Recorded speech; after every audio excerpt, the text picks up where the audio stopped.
let's jump right into it.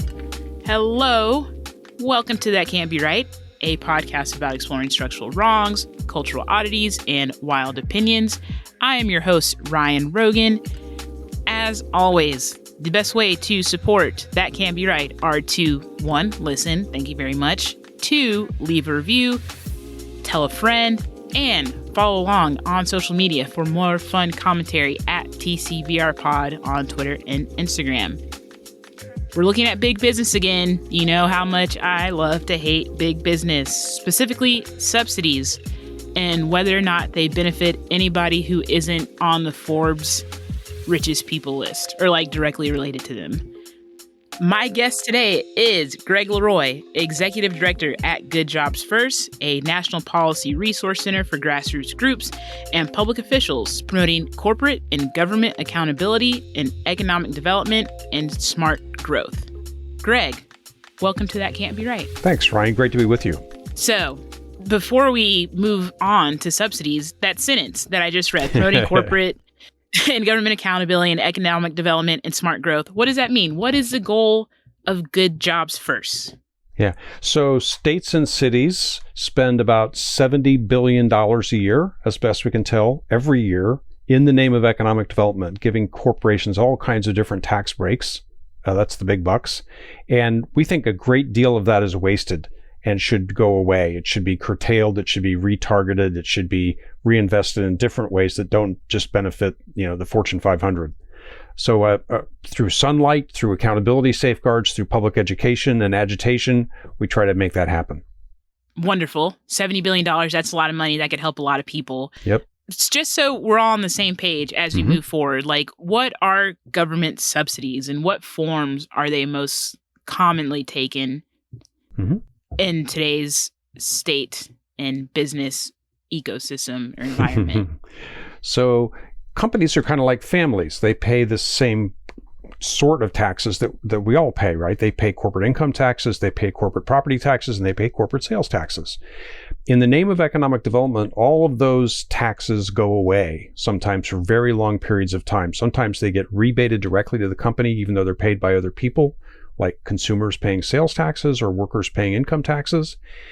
And the net effect is that companies' tax liabilities often go away forever or for 10 or 20 years when they build a new facility or even just move existing jobs from one place to another.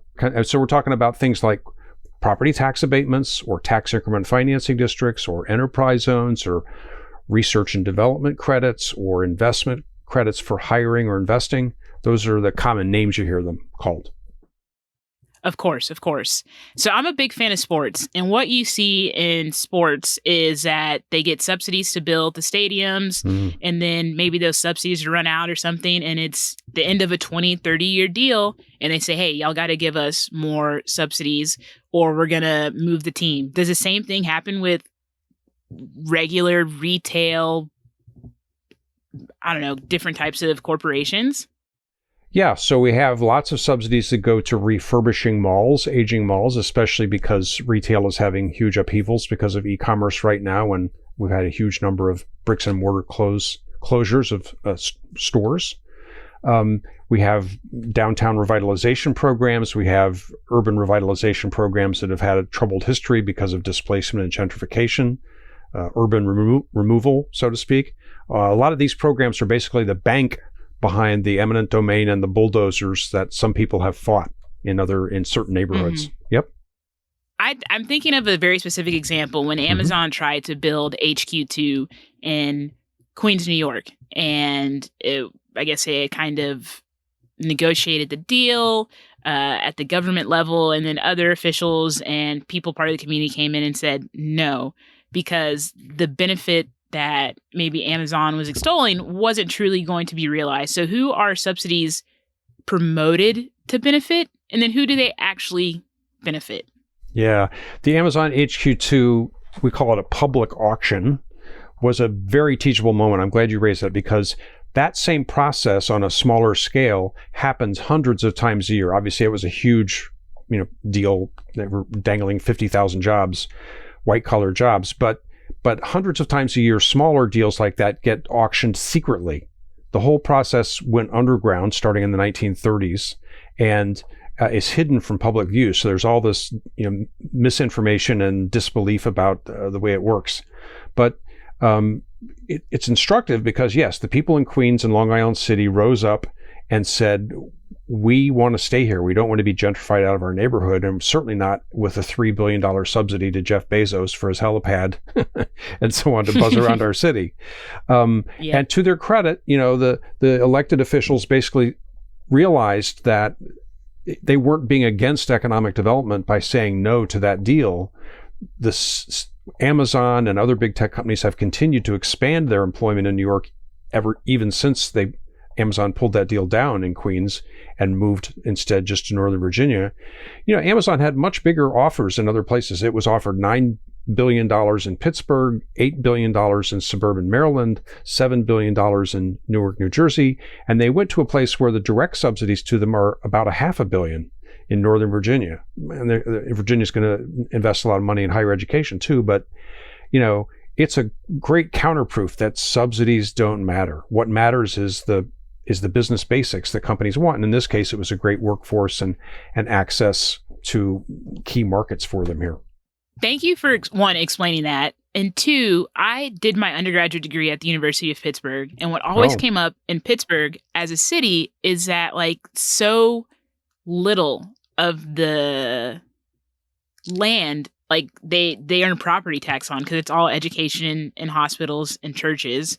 So it's crazy to think that they're please, here, take more money, kind of out of the coffers to get Amazon into the building. But it's a wild world. So you mentioned that it's the process going back to the 1930s with subsidies. Mm-hmm. Could you elaborate on that and kind of the origin story? When did it become the norm to kind of entice companies with these different types of subsidies? Sure. So in the 1930s, a disgruntled industrial real estate salesman named Leonard Yassin moved from Chicago to New York and founded a company called the Fantas Factory Locating Service.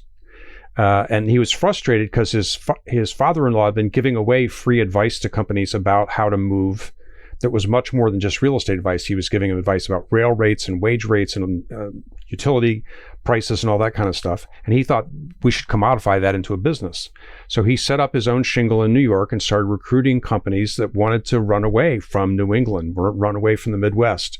And the company really took off after World War II. And by the time he retired in the 70s, they had moved many thousands of companies. Many of them manufacturing companies running away from unions, sometimes offshore as well. And they perfected a system that we're still saddled with today, even though there's now hundreds of site location consulting companies. The client's identity is kept secret at first. When a public official gets a knock on the door, they don't even really know who they're talking to. They know they're talking to Fantas or another company, but they don't know that it's Amazon or Google or Microsoft or General Motors or whatever. The company doesn't tell the cities or states what really matters. They can blow smoke at them all they want about why they're even talking to them. The truth is, though, that usually before any conversations happen directly with public officials, lots of homework gets done. The site location consultant is running all kinds of numbers, creating spreadsheets, running scenarios, going through long lists, shorter lists to get to the client. And then they come down to the last few places that might make it based on the business basics that are really inherently profitable based on, proximity to customers, proximity to inputs, proximity to skilled labor, proximity to water or bananas or iron ore or whatever the company needs based on what it does or makes. And they knock on the door, and all the public officials know is somebody's knocking on the door saying, I might have 500 jobs for you. How much money can you put on the table? That's they don't even know who they're talking to in terms of the company at first. And so the public officials have been trained for decades that their role is basically to keep quiet, never talk to each other. Even if they were to find out who they're competing with, they must not talk to each other because they'll get blacklisted the next time by the site location consultants. And they must put as much money as they can on the table and hope for the best without knowing if it matters or not. Without understanding the business basics necessarily that got the whole conversation going in the first place. That's the history. I mean, I guess I shouldn't be surprised at this point, but it's always interesting to know that there's an entire industry behind what's happening. And of course, like I said, it makes sense and it flows with how people try to get, the best advantages possible for themselves and businesses. But I mean, who knew? Yeah. And sometimes the consultants work on commission. Sometimes they get as much as 30% of the discretionary subsidies that they negotiate for their corporate client. Oh, speaking of discretionary subsidies, Yeah. what there's discretionary subsidies and then there's also the entitlement subsidies. Could you explain those two? Yeah, great. So entitlement is sort of like how it sounds. That is something that a company is automatically entitled to under the law based on doing some eligible activity. So hiring X number of people, investing X number of dollars, spending X number of dollars on research and development. Those subsidies you just get when you file your tax return. You just say, we did the eligible activity and therefore we claim this size credit. Nobody knows because there's no application, there's no public hearing. Discretionary subsidies are the opposite. Those are the ones where there's got to be a hearing, maybe a city council vote or a county board vote, maybe even a state vote. It's negotiated. There might be infrastructure subsidies, might be land clearance, there might be planning and zoning ordinances that have to get amended or passed, or zoning land use changes approved. And all that can add up to a lot of money, but it's much more visible and public. Part of the process seems to happen behind the scenes, and then you have, like you're mentioning, like it could be a public vote, it could be a state vote, city council vote, what have you. Mm-hmm. How can I, as an individual, I live in Texas, how can I be aware of like what potential deals are coming, or can I be aware before it hits the headlines? Oh boy. So companies have gotten very secretive about the process. Not only do they hide behind site location consultants, but then when crunch time happens and they're actually negotiating the final details, they will require public officials often to sign so-called non-disclosure agreements, or NDAs, which says that they now use a code name. They'll use a project code name, Project Olive or whatever. And often the identity of the company only comes out in a very short period of time before the final legally binding vote occurs.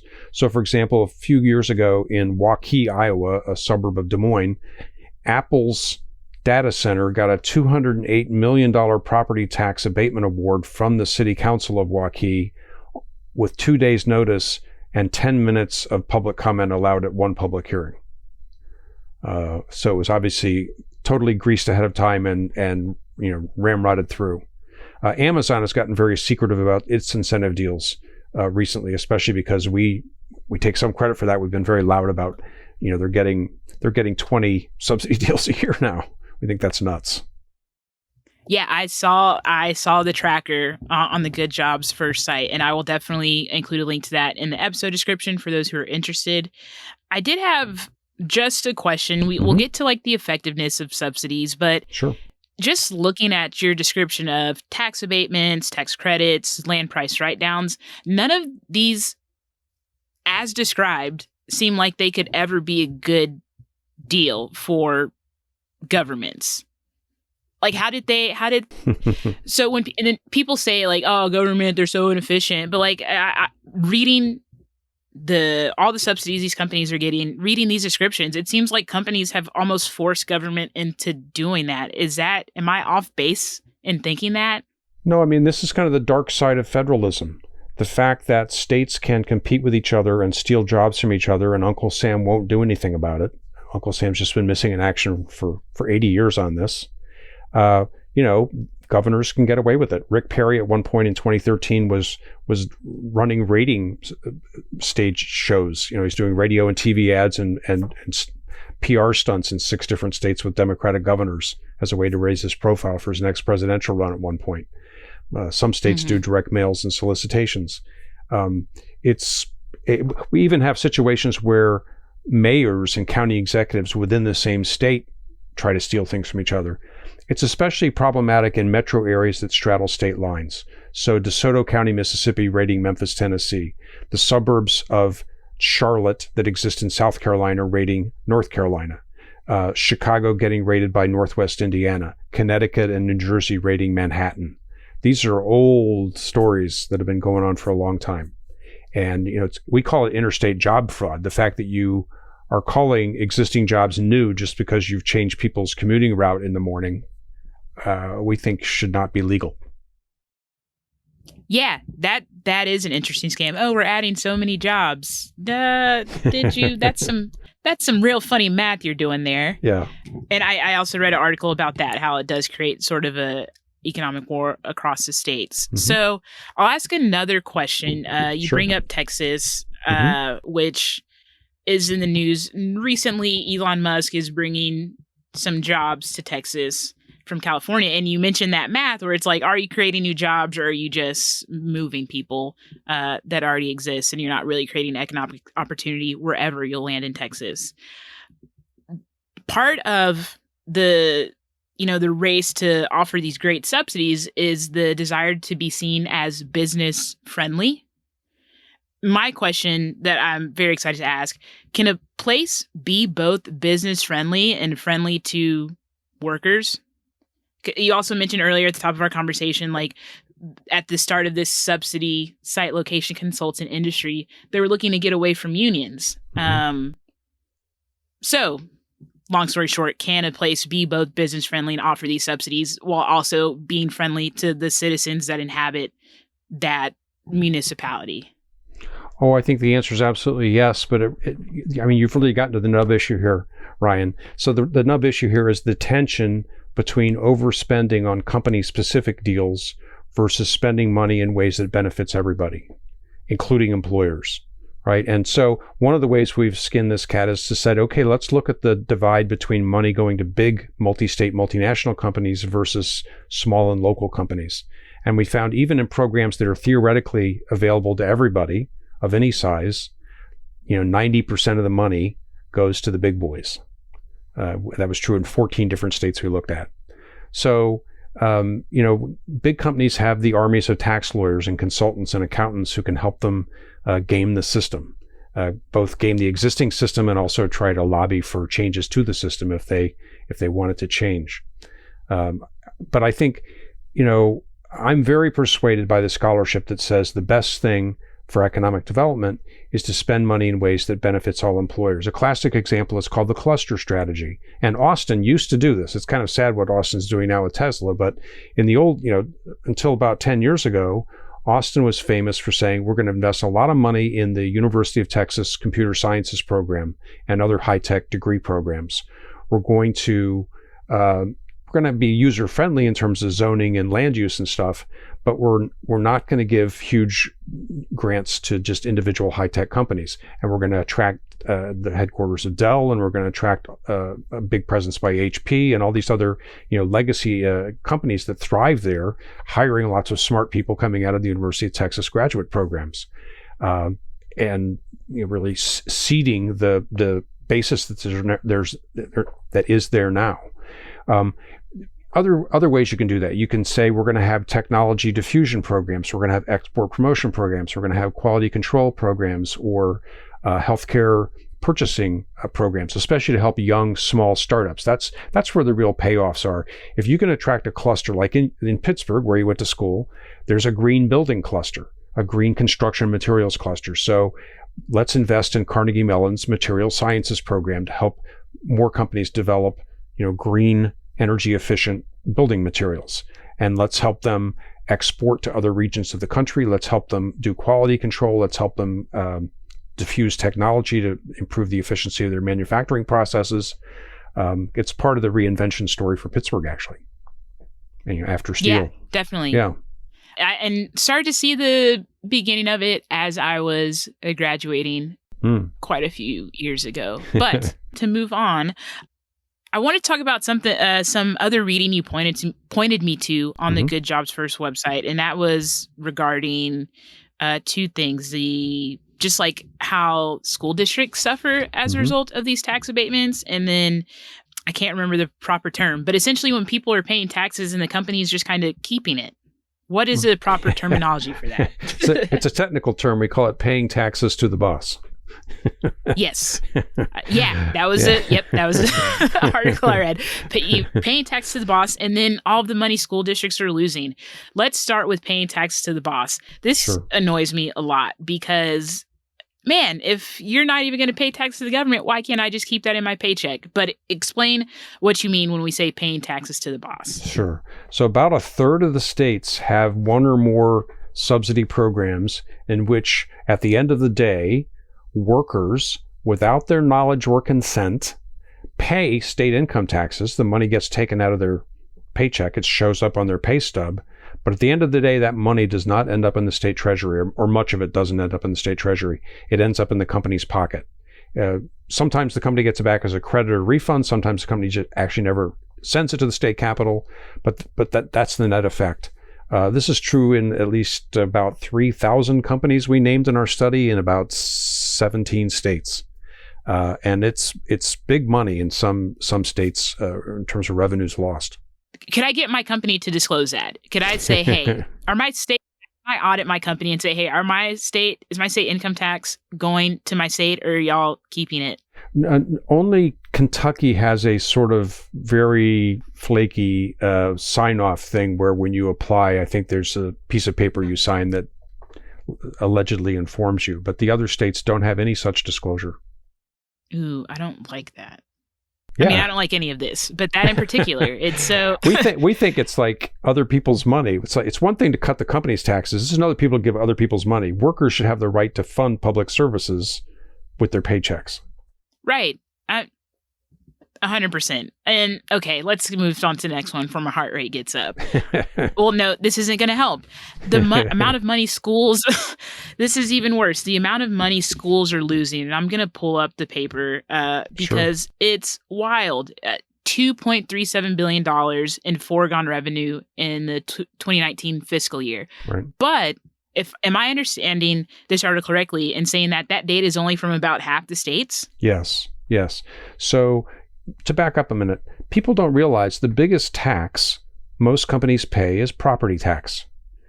And property taxes are still the biggest single source of revenue for most local public services, not just education, but also public safety, public health. Obviously there's other sources of revenue too, like sales and income, but property is the big dog.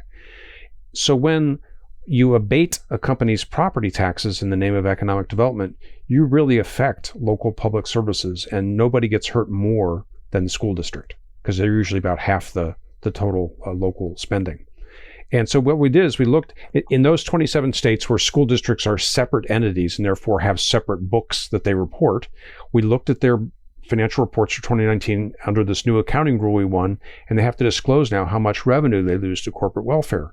And in 27 states, it added up to about more than $2.25 billion. 152 of those districts, including I think 52 in your home state of Texas, lose more than $1,000 per student per year to these corporate tax breaks.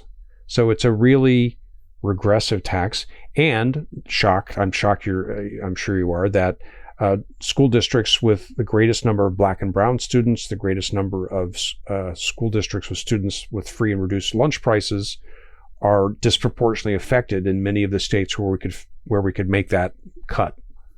And so there's an axiom in this space that the poor pay more, and this is one more way that we've proven that to be true.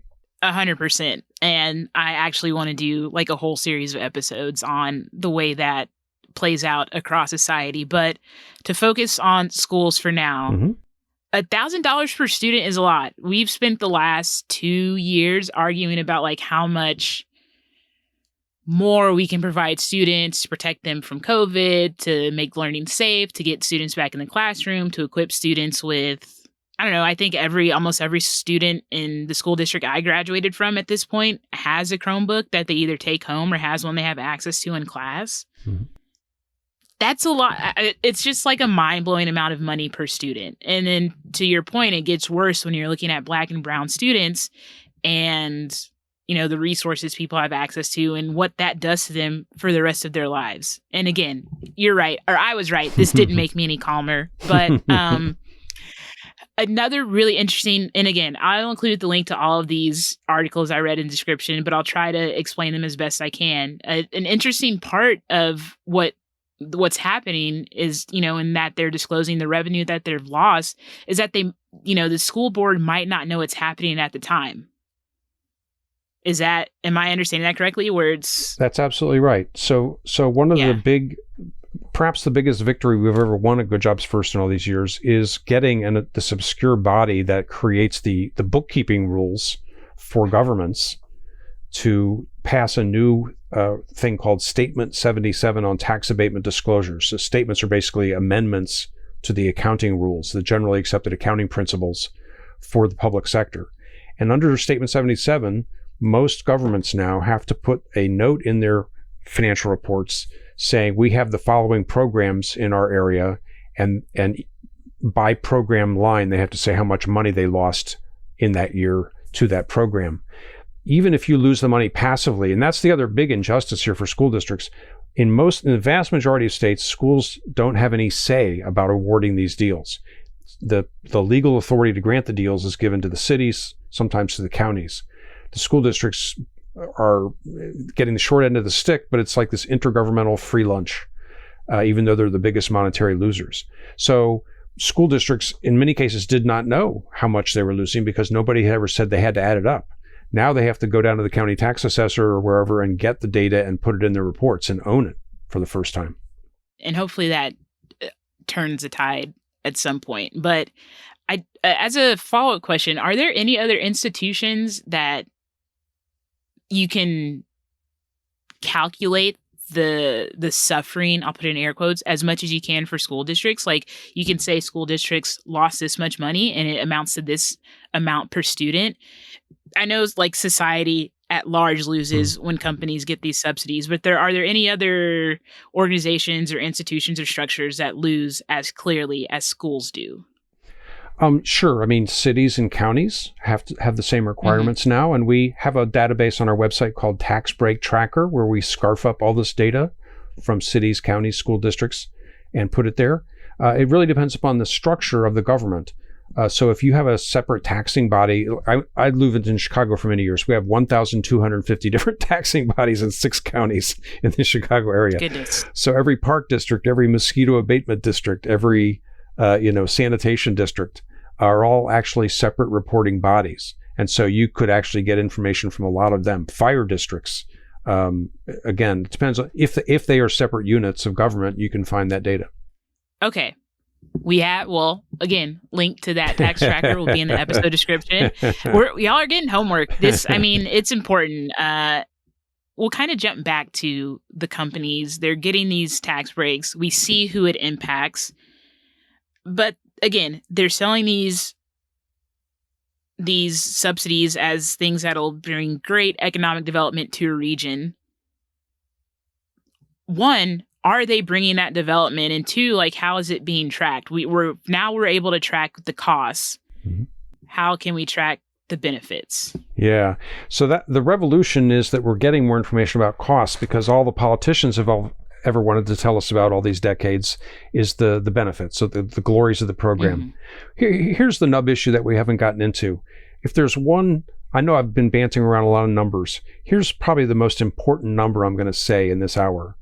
And the number is 1.8%. And this is the dirty big figure that the politicians and the consultants never want you to understand. If you look at a company's cost structure, the average company's cost structure in America, which determines where they go, right? All state and local taxes combined as a cost of doing business come to 1.8% of their cost structure, which is to say the big ticket items, labor, occupancy, raw materials, logistics, energy, IT, transportation, whatever, bananas, iron ore, water, whatever, those things make up 98.2% of the company's cost structure. So when a company is weighing costs and benefits, tiny variations in those big cost variables in that 98.2% of the pie chart dwarf anything you can do with the tax code, because in the tax code, you're only shaving off some little sliver of 1.8%. So that's why incentives almost never determine where a company goes. It's why business basics in the 98.2% almost always dictate. There's almost never a tie in that calculation. Yeah. Those are the business basics. But because the system is rigged, because of this whole secrecy, site location, information control apparatus that companies have set up, playing the states against each other because of the federalist constitutional structure, the public doesn't know that, and politicians and consultants are never going to tell you what really matters.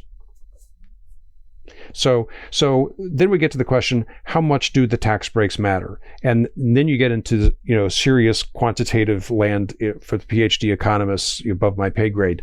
But they consistently come back and say 6%, 8%, 12%, 15%, some very small sliver of corporate decisions are actually influenced by these marginal changes in either tax rates or effective rates after subsidies, which is to say 94%, 85%, some huge majority of these deals are windfalls that are not influenced by taxes or tax breaks.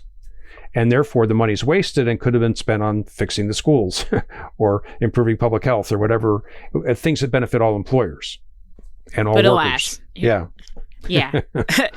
And in terms of, I think we've covered most of them, but what are some of the other problems with subsidies we haven't gotten to? Well, I'm guessing you're probably no fan of private prisons. No. Yeah. I also want to do an episode about that. Sure. So we did a study long ago and documented that 3/4 of the biggest private prisons in the United States have gotten economic development subsidies of various kinds, tax-free loans, property tax abatements, training grants, all that kind of stuff. We think that's crazy and they should be ineligible. I'm guessing that you don't like sprawl, or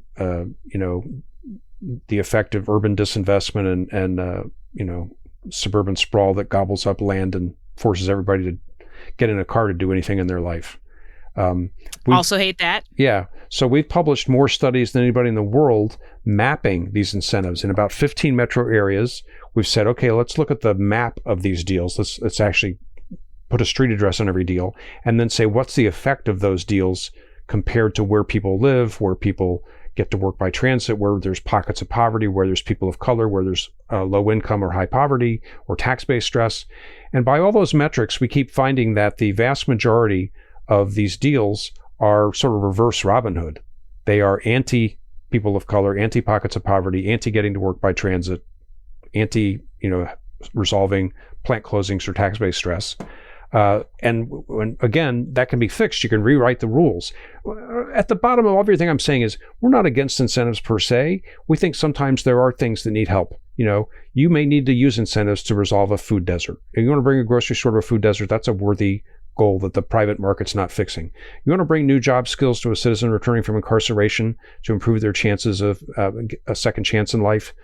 The private market's not going to do that. That's a great use of public money. There are things like that where we think it's a good thing to spend money on, but not a windfall for Amazon. I'm with that 100%.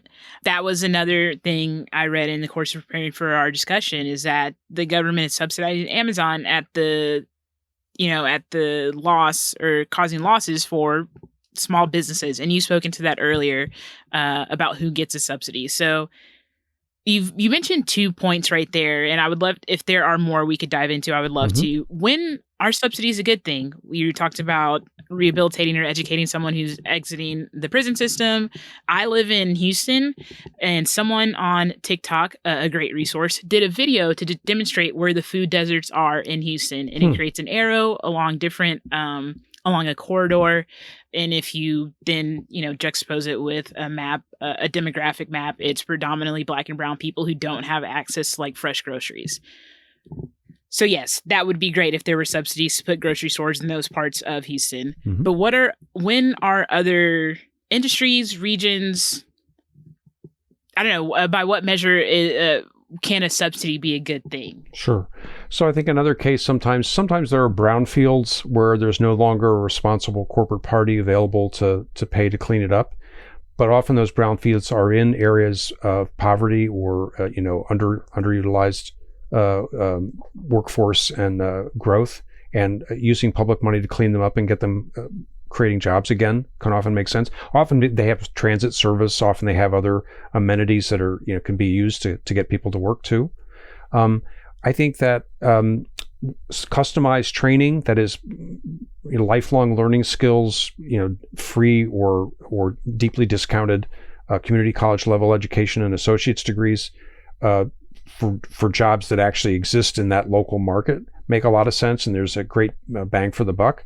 I think there's even a huge body of scholarship that's very persuasive saying that even caring for workers in utero and for the first 3 years of their lives has a massive payback in economic development terms.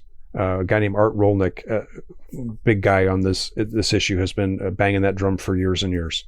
So, I would see the cluster strategy, that is helping small, promising companies in emerging tech sectors, like the green building materials sector in Pittsburgh we talked about, also is a fine use. But in all these cases, you're not putting a lot of eggs in any one corporate basket.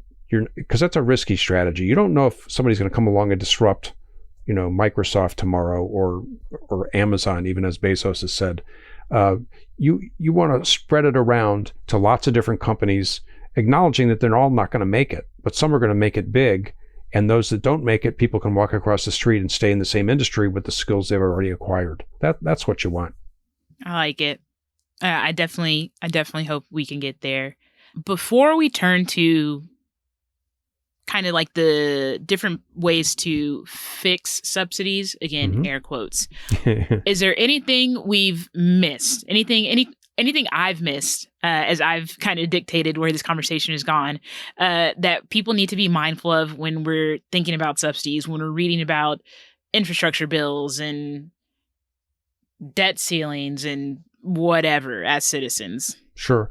I think the other issue that flares up a lot and is coming back now is the quality of the jobs that get created. I mean, some of our very earliest studies hammered on this issue. We actually were the first ones to prove that in some states, the majority of companies getting subsidies were paying below market wages. That is, they're paying below their competitors' wages. We just don't think that's economic development. We're not going to pay companies to drag down living standards, right? But now we've got Amazon getting all these subsidies out there, dragging down wages in the warehouse sector. That's the latest, glaring example of it. We have a whole new wave of electric vehicle plants getting massive subsidies right now. Companies like Rivian and Canoo and Ford and Tesla, right? And those are none of them are union yet, and many of them are paying below wages paid by unionized or even non-union, in some cases non-union assembly plants around the United States. So if we're going to shovel another gazillion dollars to the electric vehicle industry to disrupt the heavily subsidized foreign transplant all over the South and disrupt the legacy plants in the upper Midwest, we should make sure those jobs are paying really well, or full-time. They're not contracted out. They're not racially subdivided by occupation. They have full health care, all the things that flare up. So as we begin cataloging the subsidies now to electric vehicles, that's a new thing we're starting to do. We'll be looking very hard at the rules that the incentive programs have around job quality, because we know some of them are still not up to snuff. Perfect. That leads me to kind of two questions. Well, a comment and then question. I'll do the question first. How is it that this falls to good jobs first? Why isn't the government doing this? Or why aren't the people striking the deals doing this due diligence? Well, there's a bifurcation in the industry. I've been speaking to mainstream economic development conferences since the late 80s. And I used to get people walking out on me. I used to get hostile body language. I used to get, people talking over me. That doesn't happen anymore. It really shifted about, a dozen years ago, where, yes, some people are like, oh, that's, impossible. But other people wanted to talk shop. Even people from Houston, I remember one time they said, I want to tell you about this great deal we did, and see what you think about it. We attached some strings to the deal. We think it's paying off better. We rewrote the rules in a way that we think is smarter.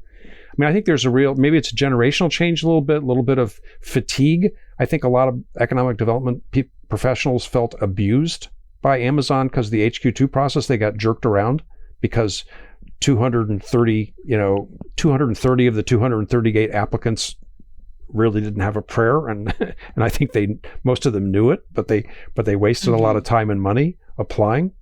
So I think that the tide is turning, and I think there's fatigue with the old school, the buffalo hunting school, we call it. Yeah, I'm happy to hear that the tide is turning. I think people are increasingly concerned even before you get to the professional level. So hopefully, the work that y'all are doing can really make a lot of changes. But to the last point, finally, the solutions. The article listed a bunch of solutions, and we've talked about some of them. The job quality standards, I think that was the last one we hit on. Like, you can't say you're going to bring a bunch of jobs and then pay those people below market wage, prevent them from unionizing, eliminating certain groups from having the highest paying jobs and what have you. But what are some of the other solutions when we think about the subsidy process, granting subsidies, awarding subsidies, negotiating subsidies for these companies? Yeah. So a big one is process reforms. Where I talked to you about the 2 days notice for the big Apple tax break in Iowa. I mean, we think that deal should have been revealed 30 days ahead of time. It should have had to been read twice before the city council. There should have been much more time for people to look at all the fine print and decide if they really wanted to commit to such a huge expenditure for one. Data centers employ like 30 people at the end of the day. These are not even big job creators, right? This is just a room full of PCs, basically, right? Also, we say sunshine. That is, we've been pushing hard for states and cities to better disclose company-specific information about all these deals, not just when the deals are awarded, but also how they're playing out over time. How many jobs does the company actually create? How good are the wages actually paid and benefits actually paid, and so on? And when we get that information, we capture it and put it in another database called Subsidy Tracker. But there's always room for improvement. Some states are doing it really well, and many states and cities and counties are still doing it either not at all or quite poorly. Clawbacks, money-back guarantee language. That is to say, if you fall short, if you fall 20% short, you get a 20% haircut on the subsidy we gave you. They can be structured lots of different ways, but we think you wouldn't pay a company to pave 100 miles of road and let them pave 80 and keep all the money. Why? But the same thing happens in economic development all the time. Why would you allow a company to do that? We just think it's nuts. And then look, at the federal level, we have to have a bold statement from the Biden administration. This is not a partisan comment, but it's a matter of objective historical fact that I said Uncle Sam has been MIA all these years. Donald Trump was actually worse than MIA. He was the first president in American history to actively participate in this so-called economic war among the states, air quotes. That is, when he aided the chairman of Foxconn, Terry Gao, back in 2017, to play states against each other for the big subsidy package that Foxconn ended up getting in Wisconsin, that was the first time a president had ever done a thing like that. And obviously that deal is falling apart now and blown up and is never going to turn out to be what it was supposed to be.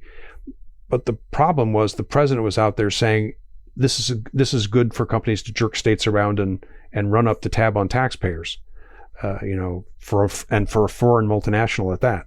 So we need a strong signal in reverse now from Uncle Sam saying, we're not going to do that anymore. We don't want any federal money involved in these interstate race to the bottom deals or these interstate job rating deals.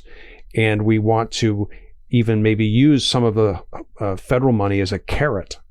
You may remember that back in the 80s, the states were given a very strong carrot to raise their drinking ages to 21 as a way to reduce highway deaths. They said, we will hold back a little bit of your highway trust fund money until you raise the drinking age to 21. And that's why all the states did that.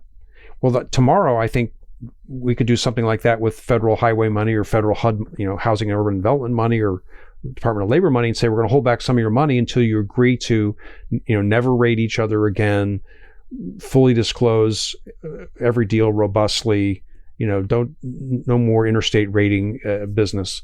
I think that would be a very doable ask, and it would get the states to do the right thing and raise the issue.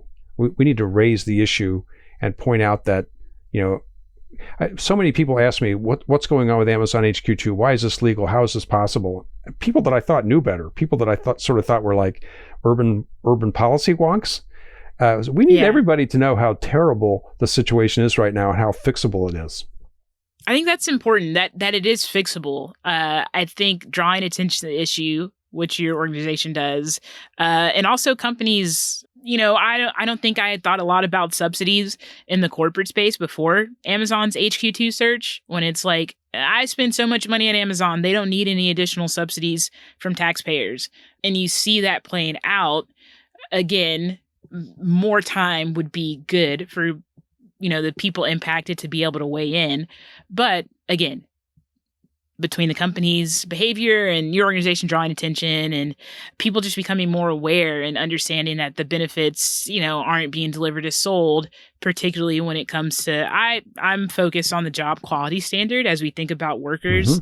But these are all very reasonable things that you're saying and very easy to understand. It's not like you have to change your tax code and then write new laws. No, it's a little easier than that. So I think those are all my questions about subsidies for today. I'd like to ask all of my guests one question. It's just kind of like an overarching question. Tie it all together. That can't be right. What is something besides the global pandemic we find ourselves in that you think can't be right? Oh boy, that's a great question. I should have thought ahead, given the name of your podcast. All good. I still can't think it can be right that we allow offshore corporate tax loopholes to persist as badly as we have. I know there's a global movement now to raise the minimum corporate income tax level in big countries, and I'm really glad of that. But this idea that we knowingly allow Apple and all these other companies to park billions of dollars offshore and assign their profits to tax shelter countries like Ireland, or even worse, Caribbean islands and so on. This defies my sense of, people as a species. It's hard to get my head around. Agree 100%. And I will take that opportunity to plug an episode with our friend Amy Hanauer about corporate tax avoidance. If you haven't already listened to that, highly recommend it, because it is mind-boggling how for years we have allowed companies to do that. And again, robbing the tax base of the people who live here in the United States and could benefit. And we know who suffers the worst, as demonstrated through several examples that Greg provided for us today. But Greg, that was a great answer. Sorry to put you on the spot, but that's the best. Those get the best answers. I will say, I thought you were going to go back to the private prisons getting development subsidies, because that can't be right for sure. And again, that'll be another episode. But that's it. If you enjoyed this conversation, again, please leave a rating on Apple Podcasts. Follow along on Twitter and Instagram at TCBRPod. There is plenty of reading for you to do in the episode notes. And it's easy reading. Don't worry if you're scared of big words or complicated sentences or complicated explanations. It's very easy to read and understand. And if you don't, you can just come back and listen to this episode again. You'll be good. All right. Thanks, Greg, again for joining me. That's it. Have a good day, everybody. Thanks, Ryan. Bye-bye.